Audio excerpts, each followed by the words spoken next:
Salut, c'est Jonathan et j'espère que tu vas bien ce matin. Je voudrais te parler particulièrement de l'approbation de Dieu. Comment savoir si tu es approuvé par Dieu? Peut-être que tu te poses la question, est-ce que Dieu m'approuve? J'aimerais d'abord te dire et casser une fausse idée. Approbation de Dieu, ça ne veut pas dire absence de problème. En fait, si la vie chrétienne c'était un long fleuve tranquille, ça se serait. Mais ce qui est sûr, c'est que même s'il y a des turbulences, eh bien, tu vis des expériences incroyables qui te bénissent et qui te font grandir. Et je sais que, comme moi, tu as déjà entendu ça. Mais si c'est Dieu, tu verras, tout va se passer comme sur des roulettes, toutes les portes vont s'ouvrir et tout va aller. Eh bien non, pas vraiment.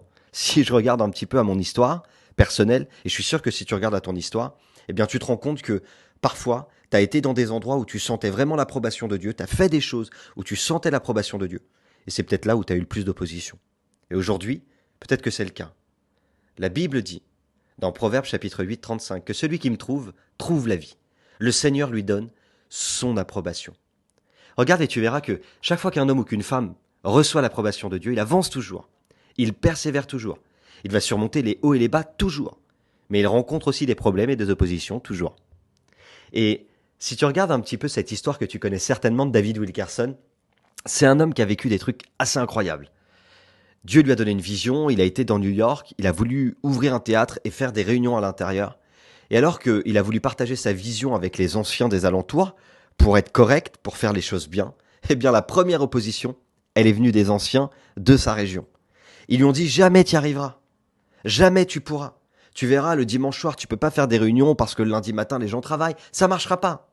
Ça, c'est ce qu'ils pensaient, eux. Mais Dieu pensait autre chose. Ne te fie pas toujours à ce que les autres pensent, même si c'est important. Fie-toi d'abord à ce que Dieu te dit.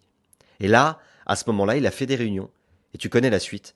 Dieu a travaillé avec lui, il a sauvé Nicky Cruz, le chef de gang, et des centaines de milliers de drogués et de femmes désespérées. En fait, le problème et l'opposition n'est pas une absence d'approbation de Dieu. Si Dieu est avec lui ou avec elle, il n'y aurait pas autant d'opposition. Eh bien, au contraire.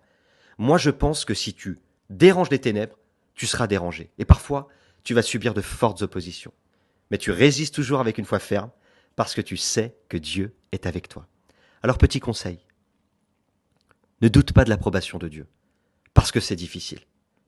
S'il y a une difficulté, eh bien crois plutôt que c'est la preuve que le chemin amènera à des grandes bénédictions. Et si tu regardes le problème ou l'opposition à la hauteur des gens négatifs, ça finira négatif.